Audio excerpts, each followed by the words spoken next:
ஜீவா தம்பி அப்படி பேசினதா சொன்னல, அதுக்கு மனசு வருந்தி உன்கிட்ட மன்னிப்பு எதுவும் கேட்டாரா?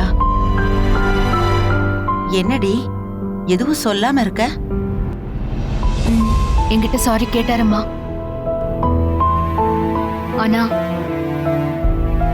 நான் தான் அவரை மன்னிக்கல. ஏண்டி? பின்ன என்னம்மா, அவர் அன்னைக்கு சொன்ன ஒவ்வொரு வார்த்தையும் என் மனசுல அப்படியே ரணமா இருக்கு. அது எப்படிமா அவ்வளவு சீக்கிரம் ஆறும்?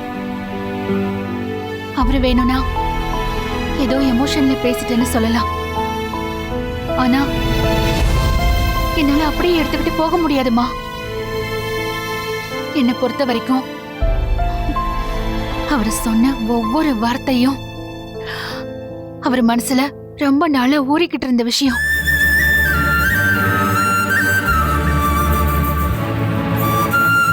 கல்யாணம் ஆன நாள்ல இருந்து நான் அவர்கிட்ட பொண்டாட்டிங்கிற உரிமையில தாமா பழகிட்டு இருந்தேன். ஆனா அவரு என்கிட்ட அப்படி பழகல. போலியா பேசி பொய்யா நடிச்சு இவ்வளவு நாளா என்னை ஏமாத்திருக்காருமா. என்னால எப்படிமா இது எல்லாத்தையுமே தாங்கிக்க முடியும்? ஜீவா இவ்வளவு டிப்ரெஷன்ல இருக்கிறதுக்கு அவரு யாரோ ஒரு பொண்ணு காதலிச்சதுதான் காரணமா சொன்னாரு. அத கூட நான் மன்னிச்சிடுவேன். ஆனா என்னால அவரை நிம்மதி போச்சு, சந்தோஷம் போச்சு, வாழ்க்கை போச்சுன்னு சொன்னாரு பாரு. அதை என்னால தாங்கிக்கவே முடியல. நான் என்னமா அவருக்கு துரோகம் பண்ண? என்ன பார்த்து ஏமா அப்படி ஒரு வார்த்தை சொல்லணும்? அதான் அவரு ஏதோ ஒரு ஆதங்கத்துல சொல்லிட்டேன்னு உன்கிட்ட மன்னிப்பு கேட்டார்ல, அதோட விட்டுடுறீ. நீ திரும்ப திரும்ப ஞாபகப்படுத்திக்கிட்டே இருக்க. அன்னைக்கு அவர் அப்படி பேசும்போது எனக்கு என்ன தோணுச்சு தெரியுமா? ஒருவேளை அவரை லவ் பண்ண பொண்ணுக்கு மட்டும் கல்யாணம் ஆகாம இருந்துச்சுன்னா அவளை கூட்டிட்டு வந்து, இந்தாங்க எங்க லவ் பண்ண பொண்ணு, இவ கூடயே சந்தோஷமா வாழுங்கன்னு விட்டு கொடுத்துட்டு போலான்னு இருந்துச்சு.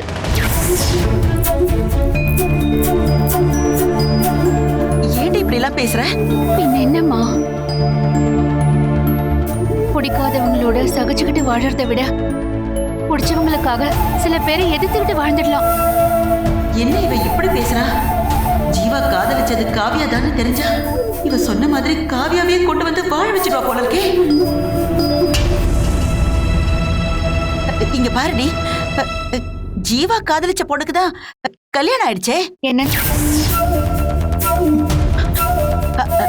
அது அது நீதானே சொன்ன. இனிமே அவ ஜீவா வாழ்க்கைக்குள்ளே வரமாட்டா. இனிமே நீ அவளை பத்தி எல்லாம் யோசிக்காத. ஏமா, ஜீவா அவரை காதலிச்சு பொண்ணு நினைச்சு வேதனைப்படுற மாதிரி அந்த பொண்ணும் இவரை நினைச்சு வேதனைப்படுவாள்.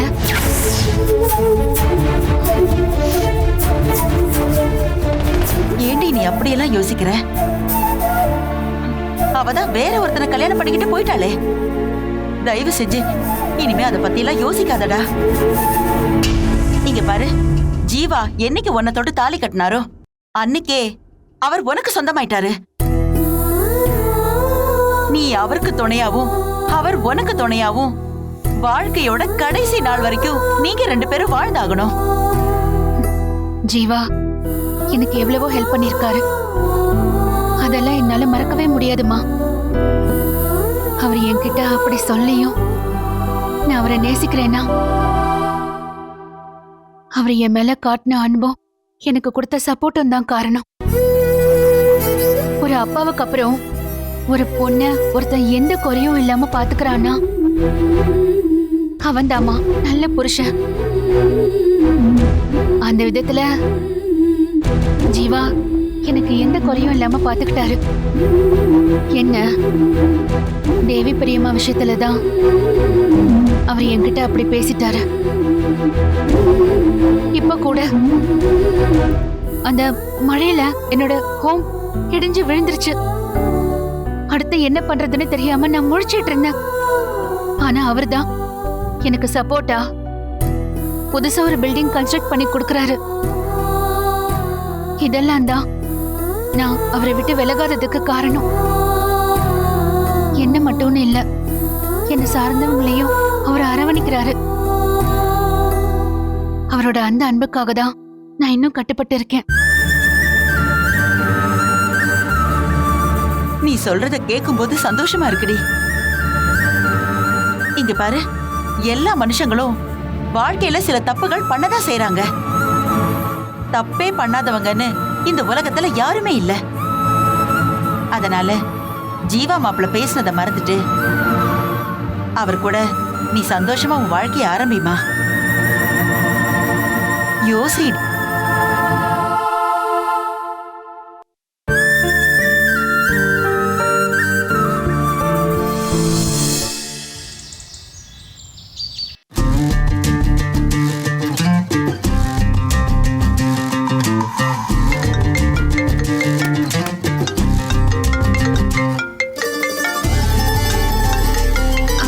ஷில்பாவா?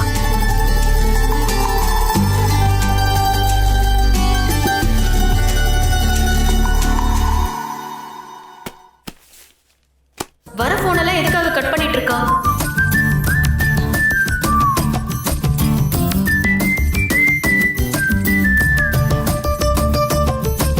அக்கா என்ன பண்றா?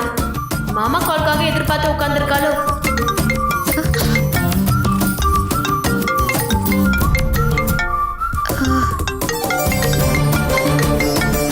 ரேஷ்மாவா?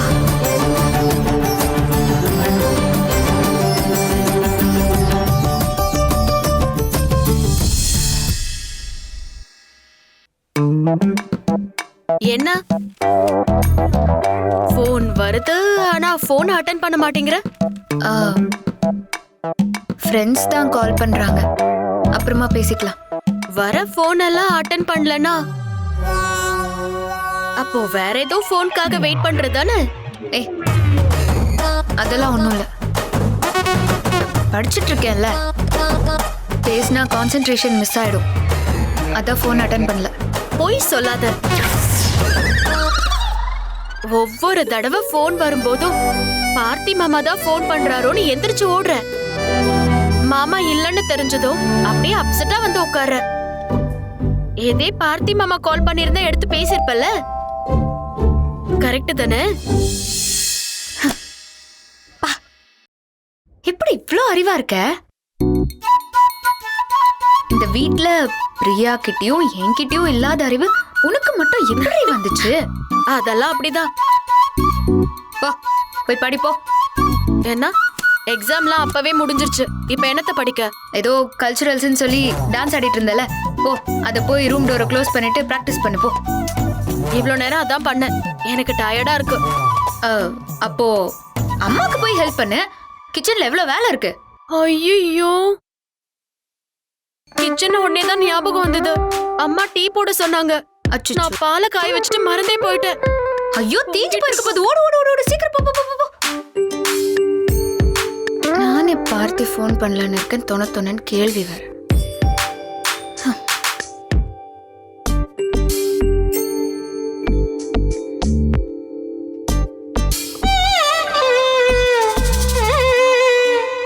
ஏன் இன்னும் பார்த்து ஃபோனே பண்ணல? காலையில ஃபீவர்னு ஃபோன் பண்ணாரு, அதுக்கப்புறம் ஃபோன் பண்ணவே இல்லையே. ஒருவேளை நிஜமாவே அவருக்கு ஃபீவரா இருக்குமோ? நாம தான் அவர் போய் சொல்றாருன்னு சொல்லி கலாச்சிட்டோமோ?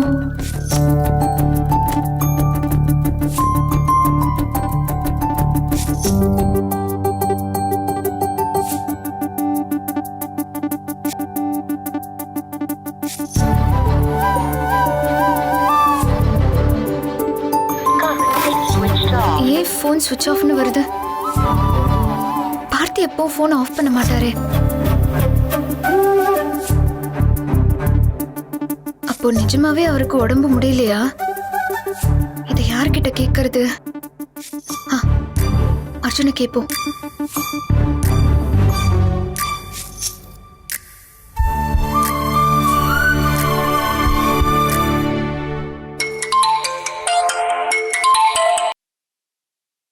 சொல்லுங்க நீ. வீட்லயா இருக்க? ஆமா நீ. தோ இப்பதான் நீ வெளியே கிளம்புற. ஒன்றும் இல்லை, பார்த்திக்கு கால் பண்ண இருக்கு. அதான் என்னன்னு கேட்க உனக்கு கால் பண்ணியிருக்கேன். அண்ணன் ஃபோனை ஸ்விட்ச் ஆஃப் பண்ணி வச்சிருக்காரு. அவருக்கு காலையிலேருந்து ஹை ஃபீவராக இருக்கு. அதனால மாத்திரை போட்டு தூங்கிட்டு இருக்காரு. ஃபீவர்னா ஹாஸ்பிட்டலுக்கு கூட்டிட்டு போலாம்ல? நான் கூப்பிட்டேன் நீ, நான் வரல, நீ போடா நீட்டாரு. அப்படியா? சரி, நீ கொஞ்சம் அவரை பார்த்துக்கோ. அவரு கண் முழிச்சா நான் கால் பண்ணதா சொல்றியா? சரிங்க நீ, நான் சொல்லிடுறேன்.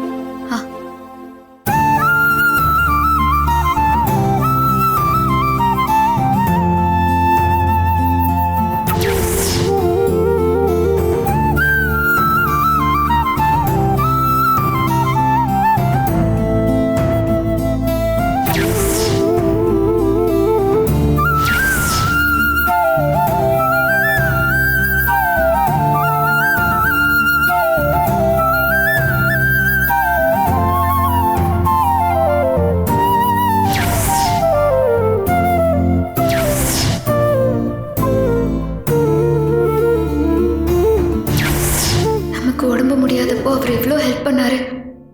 அவருக்கு உடம்பு முடியலன்னு தெரிஞ்சும் போய் பார்க்காமலாம் இருக்கக்கூடாது. ஆனால் இப்போ எப்படி அத்தை வீட்டுக்கு போகிறது? நான் பார்த்தியை விட்டு பிரியணும்னு தான் அத்தை ஆடி மாசத்தை காரணமாக வச்சு என்னை வீட்டை விட்டு அனுப்பி வச்சாங்க. இப்போ எதை காரணமாக வச்சு நான் பார்த்தியை போய் பார்க்கறதுன்னு தெரியலையே.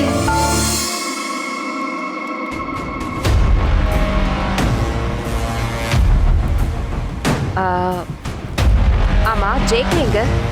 அவரோட கேபின்ல தான் இருப்பாரு. சரி, கொஞ்சம் போய் வர சொல்றியா? ஹாய் ரம்யா. ஹாய் அத்தா. வா வா வா, இப்பதான் உன்னை பத்தி கேட்டுட்டு இருந்தேன். உட்கார். எனிதிங் இம்பார்ட்டன்ட் அத்தா? ஒரு முக்கியமான டெசிஷன் எடுக்கணும். அதை பத்தி உன்கிட்ட டிஸ்கஸ் பண்ணணும்.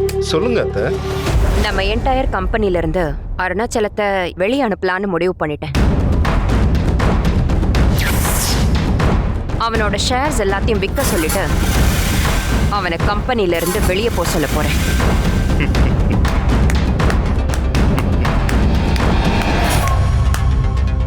கரெக்ட் டெசிஷன் அத்தா. இத பத்தி நானே உங்ககிட்ட பேசலான்னு இருந்தேன், பட் நீங்களே சொல்லிட்டீங்க. மா, நான் சொல்றேன்னு தப்பா நினைக்காத. மாமாவை கம்பெனி விட்டுலாம் அனுப்பிடாதம்மா. நம்ம கம்பெனிக்காக அவர் ரொம்ப கஷ்டப்பட்டிருக்காருமா. அப்பா இறந்தப்போ இந்த கம்பெனி அவர் தானே பார்த்துக்கிட்டாரு. அப்படிப்பட்டவரை ஒரு பிரச்சனைக்காக வெளியில் அனுப்புறது சரியா படலமா. ரம்யா, நீ புரிஞ்சுதான் பேசிக்கிட்டு இருக்கியா? அவனால நான் எவ்வளவு அவமானப்பட்டிருக்கேன். சரி, அதெல்லாம் விடு. உன்னை பார்த்திக்கு கல்யாணம் பண்ண வைக்க சொல்லி கேட்டிருந்தேன். செய்யல. துரையோட சகவாசம் வச்சுக்காதன்னு சொன்னேன். கேட்டானா? கேட்கல. துரையோட பொண்ணுங்களை இந்த வீட்டு மருமகளா கொண்டு வராதன்னு சொன்னேன். அதையும் அவன் கேட்கல.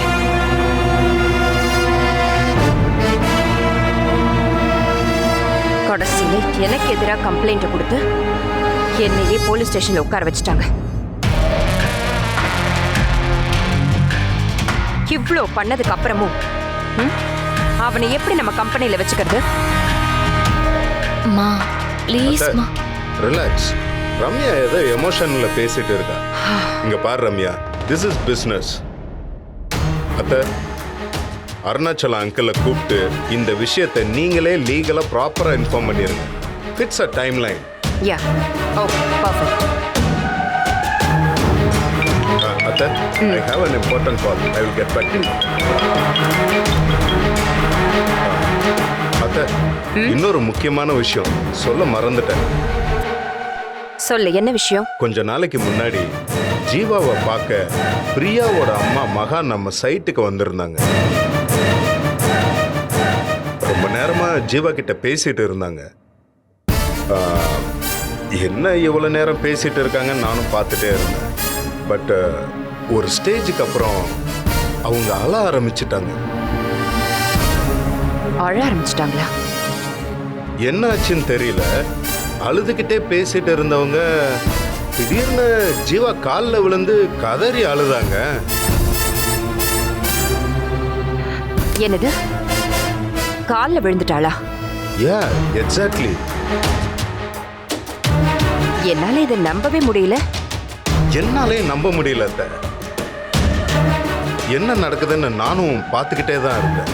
பட் டிஸ்டன்ஸ் ஜாஸ்தி இருந்ததுனால அவங்க என்ன பேசுனாங்கன்னு எக்ஸாக்டா எனக்கு கேட்கல. பட் மகா ஜீவா காலில் விழுந்து கதறி அழுதது ஐ எம் டேம் ஷூர். மகா எதுக்கு ஜீவா காலில் விழணும்? ஏதாவது பெரிய தப்பு பண்ணியிருந்தாதான் இந்த மாதிரி காலில் எல்லாம் விழுந்து மன்னிப்பு கேட்பாங்க. மகா ஜீவா காலில் விழுந்து அழுதாங்கன்னா ஒன்று மகா ஆண்டி தப்பு பண்ணியிருக்கணும், இல்லைன்னா பிரியா தப்பு பண்ணியிருக்கணும். பிரியாவுக்காக அவங்க அம்மா ஜீவா காலில் விழுந்து மன்னிப்பு கேட்டிருக்கலாம்ல. காலில் விழுந்து அழற அளவுக்கு அப்படி என்னடி தப்பு? எனக்கு ஒரே கன்ஃபியூஷனா இருக்கே. ஜேகே, நீ என்ன நினைக்கிற? அத்தை, இதுல ஏதோ ஒரு பெரிய விஷயம் இருக்கு. மகா ஜீவா காலில் விழுந்து அழுறாங்கன்னா டெஃபினட்டா ஸ்ட்ராங் ரீசன் இல்லாம இருக்காது. அது எக்ஸாக்டா என்னன்னு தெரிஞ்சதுன்னா ஜீவா, பிரியா, காவியா இவங்களோட ஆட்டிடியூட் எல்லாத்தையும் கண்ட்ரோல்ல கொண்டு வரலாம்.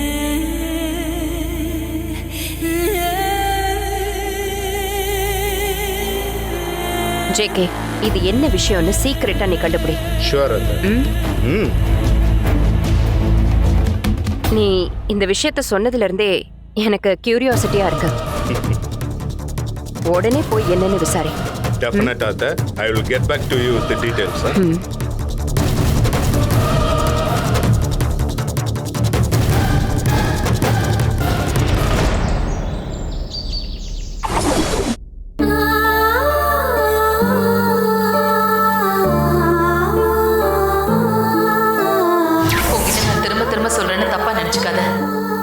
இந்த ஆடி மாசத்துக்கு அம்மா வீட்டுக்கு போறதோட இனிமே நீங்க வரக்கூடாது.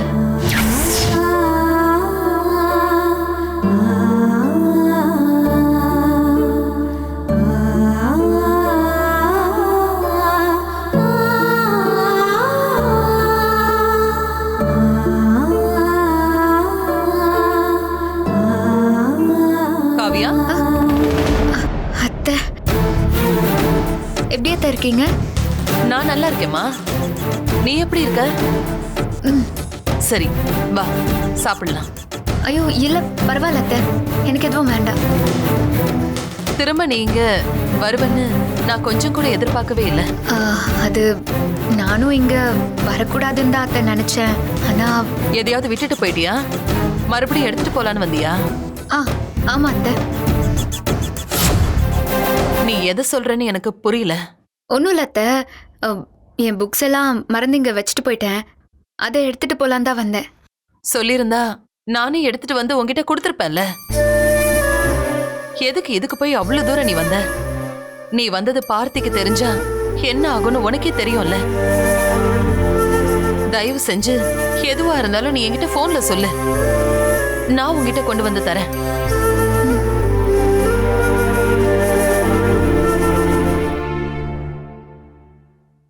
பார்த்தி வீட்ல இருக்காரா? வீட்ல தான் இருக்கான். அவனுக்கு ஜுரம், ரூம்ல ரெஸ்ட் எடுத்துட்டு இருக்கான்.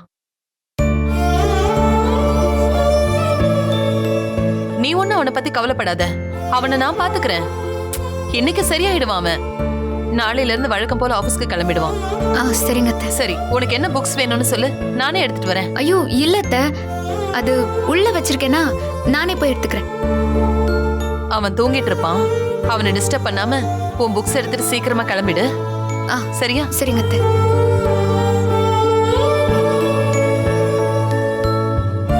இவ உண்மையாவே புக்ஸ் எடுக்க தான் வந்திருக்காளா இல்ல பார்த்திய பார்க்க வந்திருக்காளான்னு தெரியலையே. சே, காவியா அப்படியெல்லாம் பண்ண மாட்டா.